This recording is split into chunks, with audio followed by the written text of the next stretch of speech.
Hello friends, please like and subscribe my channel easy learning. आज का जो हम टॉपिक करने जा रहे हैं वो है डिसीजन ट्री।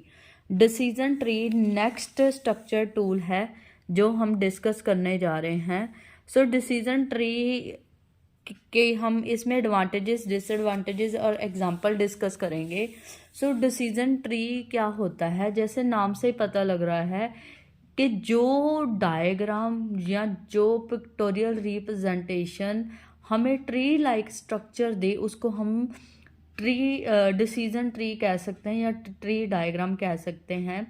सो इसमें हम क्या करेंगे, हम अपनी प्रॉब्लम को रिप्रेजेंट करने के लिए, सॉल्व करने के लिए ट्री स्ट्रक्चर में उसको डेवलप करेंगे और उसको क्या करेंगे, सॉल्व करेंगे। सो ये नाम से ही पता लग रहा है ट्री लाइक स्ट्रक्चर होगा जिससे हम डिसीजन ले सकते हैं कि हमने कौन से अल्टरनेटिव के लिए कौन सा एक्शन रिप्रेजेंट करना है। सो ये टूल बेसिकली हमें अल्टरनेटिव नहीं प्रेजेंट करता, उसके साथ किस अल्टरनेटिव के लिए क्या एक्शन परफॉर्म करना है वो भी हमें क्या करता है, रिप्रेजेंट करता है। सो डिसीजन ट्री में बेसिकली दो तीन चीज़ें होती हैं। सबसे पहले एक स्टार्टिंग पॉइंट होता है जिसको हम रूट कह लेते हैं, जिसको हम पेरेंट कह लेते हैं। सो रूट के आगे क्या फर्दर होती जाती हैं, उसकी डिवीजन होती जाती है। जो डिवीजन है उसको हम क्या कहते हैं, ब्रांचेस।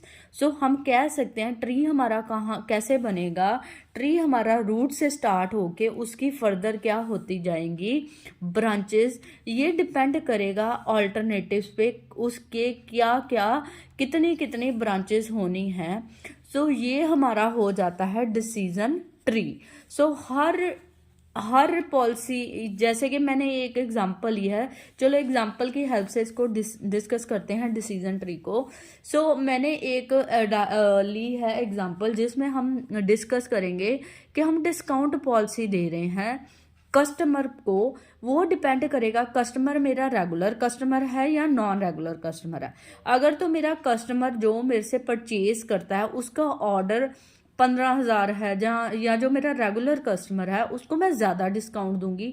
जो मेरा रेगुलर कस्टमर नहीं है उसको मैं क्या दूंगी, कम डिस्काउंट दूंगी। सो डिपेंड करेगा, ये जो ज़्यादा डिस्काउंट है रेगुलर कस्टमर के लिए और कम डिस्काउंट है नॉन रेगुलर कस्टमर के लिए, वो डिपेंड करेगा कि वो कितनी परचेज करता है। उस परचेज के हिसाब से भी उसको मैं क्या दूंगी, डिस्काउंट।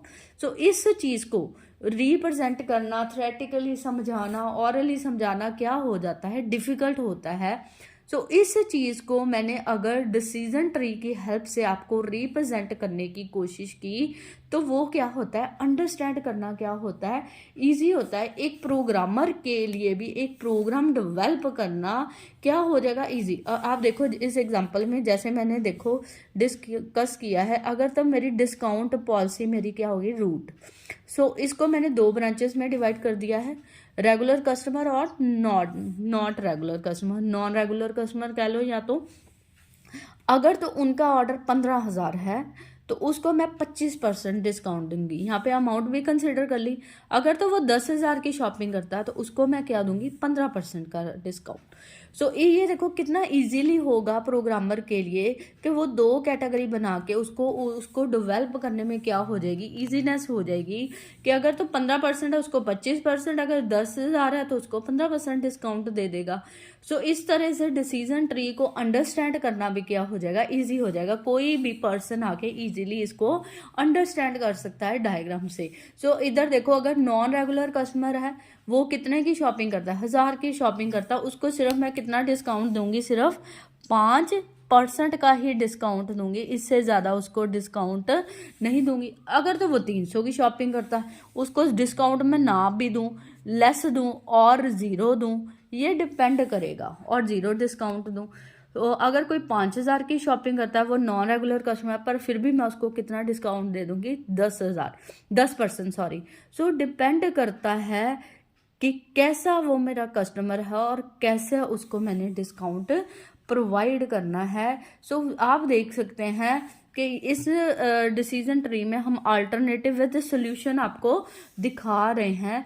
तो ये मेरा क्या हो गया, डिसीजन ट्री जिसमें एक रूट है उसकी मल्टीपल ब्रांचेस निकलती जाएंगी।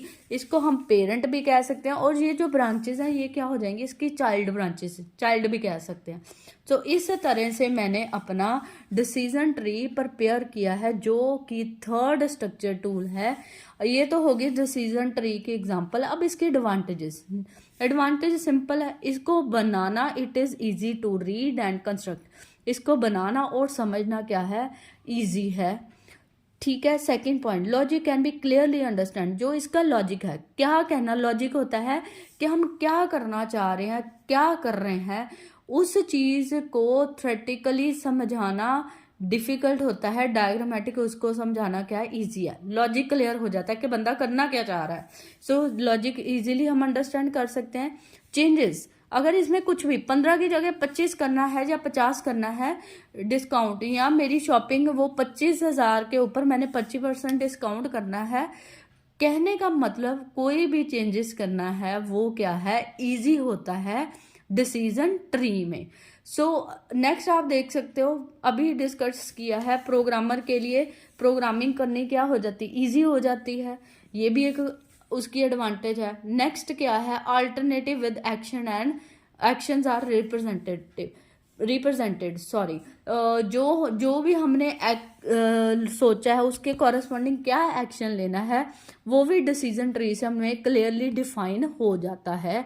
ये तो हो गया हमारा डिसीजन ट्री। अब इसकी क्या आ जाएंगी डिसएडवांटेज क्या है, अगर तो आपका डिसीजन ट्री, अगर इसमें ही देखो मैं कितनी सारी पॉलिसीज लगाती जाऊं, 100 यहाँ पे मैं इसकी ब्रांचेस निकाल दूं, तो फिर क्या हो जाएगा, डिसीजन ट्री को समझना डिफिकल्ट हो जाएगा। अगर तो प्रॉब्लम स्मॉल है, कॉम्प्लेक्स नहीं है, लॉन्ग नहीं है, उसके लिए डिसीजन ट्री क्या है, इजी है। अगर तो आपकी प्रॉब्लम लॉन्ग है उसके लिए डिसीजन ट्री गुड नहीं है। ठीक है। सो कॉम्प्लेक्स प्रॉब्लम के लिए नहीं है। सो हर तरह की प्रॉब्लम के लिए हम डिसीजन ट्री नहीं यूज कर सकते।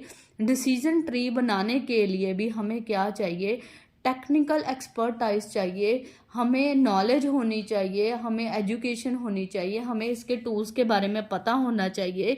सो इसको कोई भी रेगुलर इंसान नहीं बना सकता जो टेक्निकल पर्सन नहीं है, जिसने कभी डिसीजन ट्री के बारे में सुना ना हो। सो ये इसकी एक और डिसएडवांटेज है। So I hope you like the video.